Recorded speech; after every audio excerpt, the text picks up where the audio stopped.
السلام عليكم ورحمة الله وبركاته. معاكم فيديو جديد وكلام جديد من قناة كلام حلواني. النهاردة هنتكلم عن ماتش الزمالك والمصري، المفاجأة اللي أكبر متفائلي جمهور الزمالك ما كانش يتوقع فوز الزمالك ب4-1.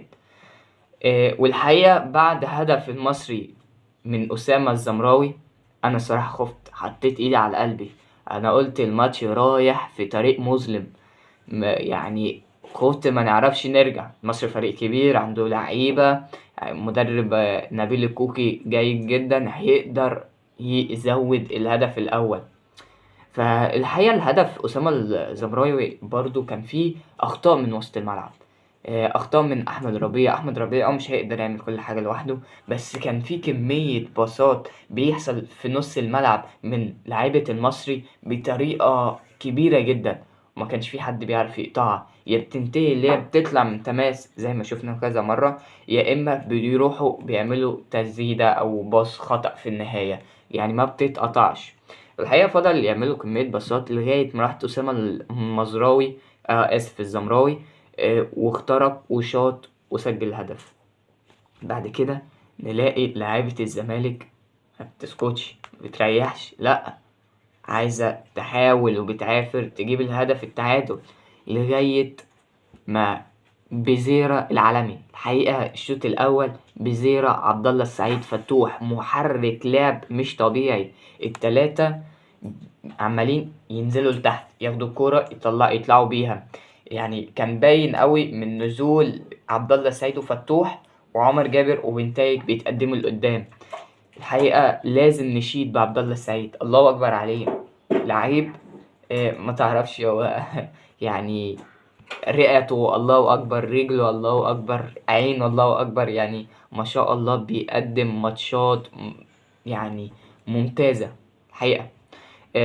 لغاية ما بزيرة بياخد الفاول ويلعبوا مع عبد الله السعيد زي ما أمره معتمد جمال، قال له العبها مع عبد الله السعيد، راح لعبها مع عبد الله السعيد وجابها جون.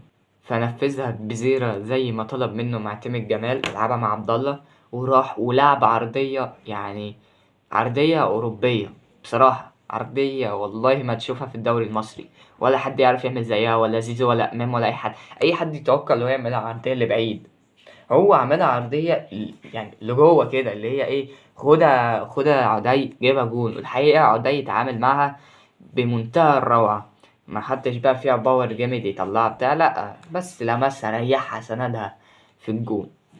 بعد كده تلاقي اللعيبة مبتسكتش، وبزيرة تاني محرك اللعب ياخد الكرة ويعدي ويقع، هيبقى عايز فاول، لكن فتوح بياخدها يقول له خلاص بقى سيبها، سيب لي الراية أنا هكمل.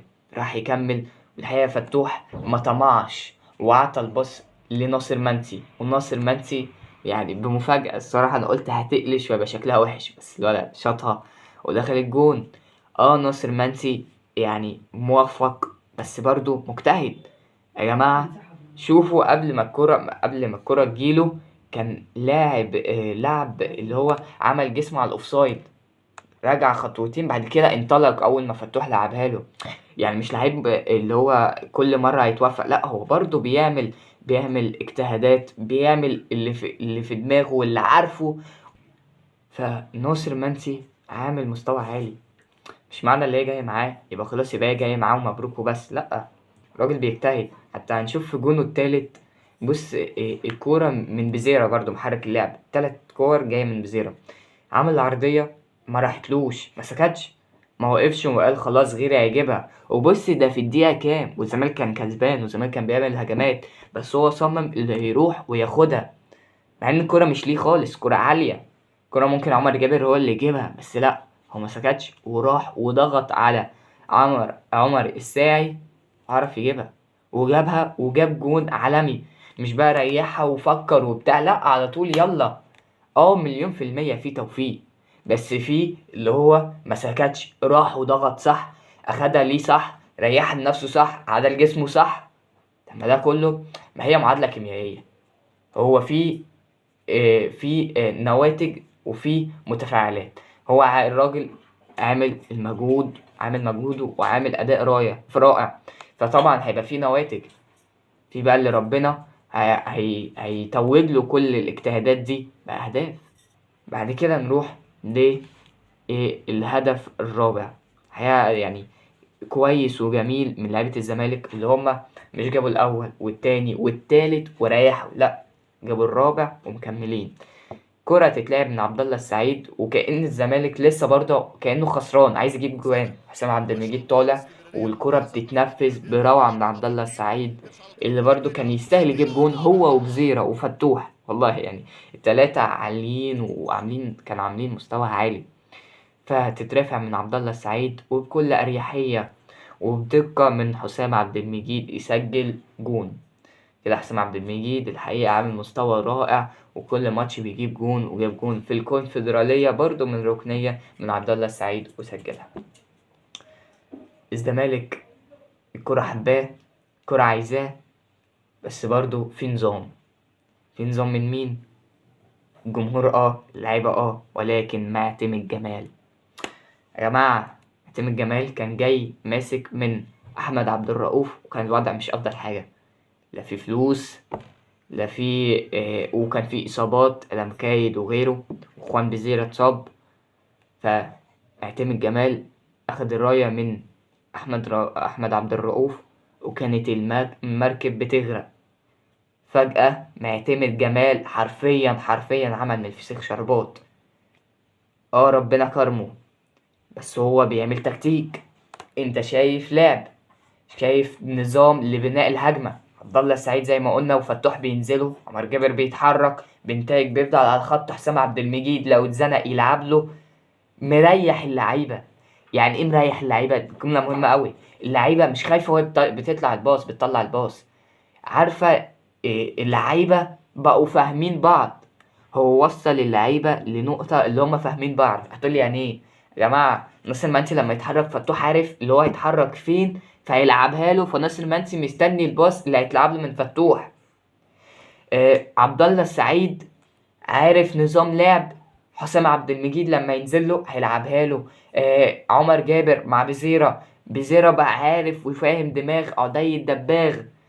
محمد اسماعيل وحسام عبد المجيد عارفين عدي الدباغ هيقطع امتى فيلعبوا له الثرو امتى. بقى في فهم وكيمستري ما بين اللعيبه. ده شغل ما بيجيش من يوم وليله، ده اكيد. وما كانش موجود. مين اللي عمل كده؟ معتمد جمال اللي بيثبت كل ماتش اللي هو ليه قرارات. هو اللي بيعمل سيناريو في دماغه. انا هبدأ بكذا كذا كذا كذا، ما جاش هغير. الحقيقة ما بيسكتش وبيقعد على الكرسي وبيسيبهم يشتغلوا زي فرق تانية، لأ. فالجمهور متألق اللعيبة رائعة ولكن معتمد جمال اللي عمل كده، معتمد جمال اللي عمل الحالة. والله ده لو كان مدرب أجنبي كان هيقول لك بص مليون شعار، ده البروف، ده المعرفش، ده البروفيسيور ولا يعني يقول عليه حاجات مش طبيعية. ولكن عشان مدرب مصري الحقيقة مظلوم. ده لو كان مدرب أجنبي كان هيتعمل له تمثال ومليون ألف أغنية. فلازم طبعا، وجمهور الزمالك بيعمل كده، اللي هو بيعمل ايه؟ بيشيد بمعتمد جمال، وده الصح. كل واحد ليه حقه. بصراحة جون إدوارد 10/10. انت بالصفقات اللي هو جايبها انت عارف تنظم أمورك وعارف تكسب بيها. الصفقات دي لأول مرة انت تشوف لعيب زي بزيرة، لعيب بجد خايف على النادي، لعيب زملكاوي. واول مره تشوف زي واحد زي عدي الدباغ، لعيب من زمان قوي. الزمالك بقاله كتير قوي ما بيجيبش، من ايام جزيري، ايام ما كان جزيري. الزمالك بقاله كتير ما بيجيبش مهاجم اجنبي بيعرف يجيب جوان. لعيب اجنبي مختلف عن اللعيب الاجنبي اللي عن اللعيب المهاجم المصري اللي عندك. يعني عدي الدباغ فجون ادوارد والحقيقة يعني لو تفتكروا بزيرة كان جاي خلاص في اللحظات الأخيرة، هو آخر صفقة اتعملت، كلنا ما عطيناش أي اهتمام. لعيب أجنبي صغير هيقلش وبتاع ومش هيبقى كويس، هتبقى صفقة فاشلة. الحقيقة هو من أفضل لاعبي ومن أفضل يعني هو افضل لاعب اجنبي في الدوري المصري، مفيش حد زيه، ما يتقارنش، ولا زيزو ولا غيره، مفيش لعيب. هو المحرك. الكرة ارقام، بس ساعات بيبقى اللعيب ده هو موافق، هو كويس يعني ايه؟ يعني ما نقدرش نقول اللي ميسي افضل من كريستيانو بكتير عشان واخد كاس عالم وكريستيانو ما خدش. لا، الكرة مش ارقام. يعني ما انا ممكن اقول لك بالارقام برضو اللي كريستيانو جايب جوان، هنبدأ بقى نخش هنا وهنا وهنا، محدش هيكسب. بس كريستيانو ما يقدرش حد يختلف عليه وعلى لعبه. فبزيرة نفس الكلام، مش قصدي اقارن، مش قصدي اللي اقول نفسه وبتاع، لا، قصدي يعني اللي بزيرة ممكن ارقامه مش زي لعيب تاني، بس اجتهاداته ولعبه واداؤه يجبرك اللي تقول ده افضل من اي حد تاني. فنرجع تاني لجون ادوارد، فهو برافو عليه.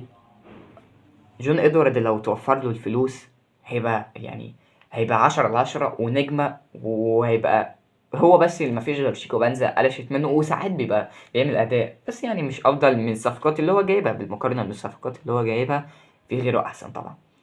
فجون ادوارد يكمل طبعا. الادارة تكمل، الله اعلم. الحقيقة برضو الادارة يعني عاملة برضو شغل عالي. وانت الاول مرة تشوف 7 رعاة على تيشيرت الزمالك، اول مرة تشوف اللي شركة بتعمل تيشيرت نادي الزمالك زي شركة نايك. الحقيقة هما برضو بيعملوا شغل وعاملين اهو تطبيق لسه ما نزلش، بس هما عاملينه.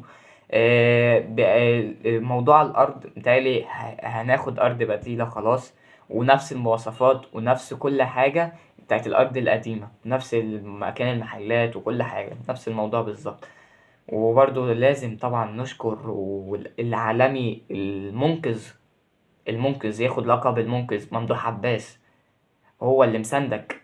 انت معتمد كويس، الجمهور اللعيبة، بس هما مداريين الفوز والانتصار، مداري الموضوع اللي بيحصل، وموضوع الارض وموضوع الادارة والفلوس ده كله مداري. بس انت هنعيد تاني المثال بتاع المعادلة الكيميائية. انت في متفاعلات وفي نواتج، بس لازم يكون في عامل حفاز. ايه هو العامل الحفاز؟ الفلوس. هي لازم تسندك، هي اللي هتقويك، وفي وقت الأزمة هي اللي هتنقذك.